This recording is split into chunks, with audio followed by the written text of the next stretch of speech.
Pernah kepikiran gak sih, kenapa ya orang di Jepang itu kelihatannya langsing terus? Kayaknya enteng banget gitu hidupnya, nggak pakai usaha. Sementara di sini, di Indonesia, buat sebagian besar dari kita, urusan berat badan tuh kayak perjuangan yang nggak ada habisnya. Iklan diet di mana-mana, nge-gym rame terus, tapi kok ya hasilnya gitu-gitu aja, sebentar doang. Sebenarnya ada apa? Ini bukan kebetulan loh, ini tuh soal sistem. Yuk kita bedah bareng-bareng sistemnya. Nah, ini dia pertanyaan utamanya. Apa sih sebetulnya rahasia mereka? Apa ini murni karena genetik aja yang ya udah nggak bisa kita apa-apain? Atau jangan-jangan ada sesuatu yang lebih dalam? Sesuatu soal pola pikir, kebiasaan, dan lingkungan yang sebetulnya bisa kita pelajari dan kita tiru. Sebentar lagi kita bakal bongkar semua rahasia ini, tapi bukan dari kacamata diet ketat, melainkan dari kacamata budaya. Oke, ini dia peta perjalanan kita untuk pembahasan kali ini. Kita akan mulai dari data yang nunjukin perbedaan tajam, terus kita nyelam ke filosofi di balik cara mereka makan. Kita intip juga kebiasaan sehari-hari mereka, dan yang paling penting, gimana caranya kita bisa bawa prinsip-prinsip ini ke kehidupan kita di Indonesia. Terakhir, kita tarik kesimpulan besarnya. Oke, kita mulai dari fakta yang nggak bisa dibantah, yaitu angka. Karena data nggak pernah bohong. Dan data ini bakal nunjukin betapa bedanya dunia kita sama dunia mereka. Coba lihat angka di layar ini. Cukup bikin kaget kan? Di Jepang, tingkat obesitas orang dewasa itu cuma sekitar 4,5%. Dan yang lebih gila lagi, angka ini stabil banget, hampir nggak berubah puluhan tahun. Sekarang, bandingin sama Indonesia, 21,8%. Itu hampir 5 kali lipat lebih tinggi loh. Dan grafiknya terus naik, apalagi sejak tahun 2013. Angka ini bukan cuma statistik biasa. Ini adalah cerita dari dua budaya yang sangat berbeda. Dan ini poin yang paling penting buat digarisbawahi. Kalau Anda merasa susah banget jaga berat badan, ini bukan berarti Anda kurang niat, kurang disiplin, atau pemalas. Bukan. Jutaan orang udah coba mati-matian. Masalahnya itu jauh lebih besar, lebih sistemik. Ini semua tentang pola, tentang siklus, dan tentang lingkungan yang tanpa sadar membentuk pilihan kita setiap hari. Dan pola ini sering banget gejebak kita di dalam namanya lingkaran setan. Gini nih alurnya. Awalnya kita makan berlebihan. Habis itu, apa yang dirasa? Nyesal, rasa bersalah. Rasa bersalah ini bikin stres. Nah, pas lagi stres, otak kita kan nyari hadiah yang cepat, nyari dopamin. Dan sumber paling gampang ya dari makanan manis, gurih, junk food. Ujung-ujungnya, berat badan naik lagi, rasa bersalahnya makin menjadi-jadi, dan ya udah siklusnya muter lagi, makin kenceng, makin susah buat dihentikan. Nah, sekarang kita masuk ke jantung perbedaannya. Apa yang sebenarnya terjadi di meja makan? Ini bukan cuma soal apa yang dimakan loh, tapi bagaimana dan kenapa mereka makan. Ini soal filosofi. Ini dia kunci pertamanya, hara hachibu. Ini adalah ajaran kuno dari Okinawa yang artinya perut 80%. Filosofinya sederhana banget. Berhentilah makan bukan pas udah kenyang banget sampai begah, tapi pas rasa lapar udah hilang. Jadi ada jeda waktu sekitar 20 menit antara perut kita terisi sama sinyal kenyang itu sampai ke otak. Hara hachibu ini adalah cara buat menghormati jeda itu. Ini latihan kesadaran. Nah, perbedaannya tuh kayak langit dan bumi. Di Jepang, tujuannya adalah merasa cukup. Di Indonesia, kita dari kecil sering diajarin, ayo makanannya dihabisin, nanti nasinya nangis. Niatnya baik ya, supaya kita nggak buang-buang makanan. Tapi efek sampingnya, ajaran itu pelan-pelan mematikan sensor alami tubuh kita buat ngenalin rasa kenyang. Kita jadi belajar buat ngabain sinyal dari dalam perut, dan lebih nurut sama sinyal dari luar. Piring yang harus kosong. Rahasia kedua di meja makan itu soal strukturnya. Ichiju Sansai, artinya 1 sup, 3 lauk, plus semangkuk nasi. Sup fungsinya buat hidrasi dan bikin perut terasa penuh. 3 lauknya itu biasanya ada 1 protein, kayak ikan bakar, dan 2 lauk sayuran, misalnya tumisan atau acar. Struktur ini secara otomatis udah dari sananya menciptakan variasi gizi, keseimbangan, dan kontrol porsi dalam sekali makan. Keren kan? Sekarang coba kita bandingin sama piring makan kita sehari-hari. Di Indonesia, nasi itu sering jadi raja panggung.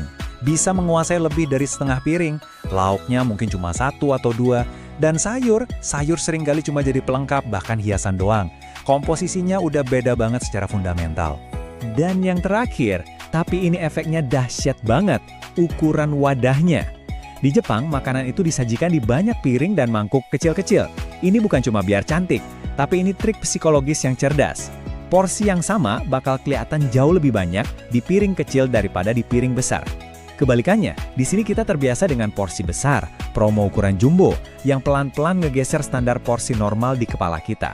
Tentu saja, rahasianya nggak cuma berhenti di meja makan. Coba sekarang kita perlebar pandangan kita. Kita lihat gimana kebiasaan sehari-hari, hal-hal kecil yang kita lakuin berulang-ulang, ternyata perannya sama besarnya. Kita lihat soal ngemil deh. Di Jepang itu ada budaya oyatsu atau waktu ngemil. Bedanya apa? Bedanya fundamental. Oyatsu itu sebuah ritual. Ada jadwalnya, biasanya jam 3 sore. Mereka beneran berhenti kerja, duduk, terus nikmatin cemilannya dengan sadar. Di sini, ngemil itu seringnya spontan, karena bosen, stres, atau cuma karena lihat tukang gorengan lewat, dan dilakuinnya sambil kerja, sambil nonton, tanpa kesadaran penuh. Lingkungan itu benar-benar nentuin pilihan kita. Coba deh, bayangin masuk minimarket di Jepang.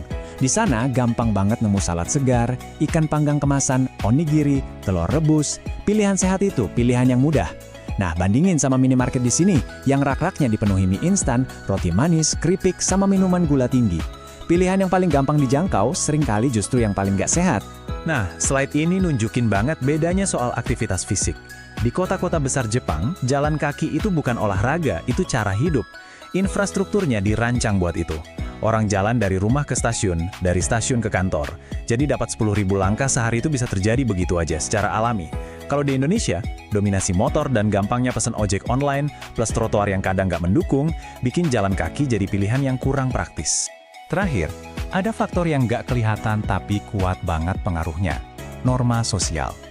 Di Jepang, ada tekanan sosial yang kuat untuk tetap langsing. Badan gemuk itu sering dianggap sebagai tanda kurangnya disiplin diri. Di Indonesia, persepsinya bisa beda 180 derajat. Anak kecil yang gemuk sering dibilang lucu, gemesin, subur, tanda keluarga makmur. Nah, norma yang ditanamkan dari kecil ini kan yang membentuk pandangan kita tentang tubuh ideal. Oke. Setelah lihat semua perbedaan sistemik ini, mungkin Anda jadi agak pesimis. Waduh, gimana mau berubah kalau lingkungannya aja nggak mendukung? Tapi kuncinya di sini. Kita memang nggak bisa mengubah sistem dalam semalam. Tapi kita selalu punya kekuatan buat mengubah kebiasaan pribadi kita. Dimulai dari langkah-langkah kecil. Ini dia 5 langkah praktis yang bisa langsung Anda coba. 1. Utamakan makanan utuh. Maksudnya, bahan asli dari pasar, bukan produk olahan pabrik. 2. Sengaja cari sayur. Jadikan sayur pemeran utama di piring, bukan cuma hiasan. 3. Sebelum ngemil, coba jeda dulu. Tanya ke diri sendiri, ini beneran lapar atau cuma lagi bosan aja? Keempat, cari-cari kesempatan buat jalan kaki. Parkir agak jauhan dikit, pilih tangga. Dan kelima, sadar kalau promo makanan itu dibuat untuk keuntungan penjual, bukan untuk kesehatan kita. Beli yang kita butuh, bukan yang lagi ditawarin murah. Jadi, kita sampai di kesimpulan utamanya.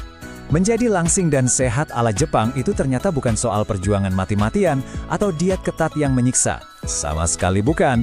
Kuncinya cuma satu kata, pola. Saya mau Anda benar-benar meresapi kalimat ini. Langsing itu bukan hasil perjuangan ekstrem, tapi hasil dari pola makan yang sadar, lingkungan yang mendukung, dan konsistensi setiap hari.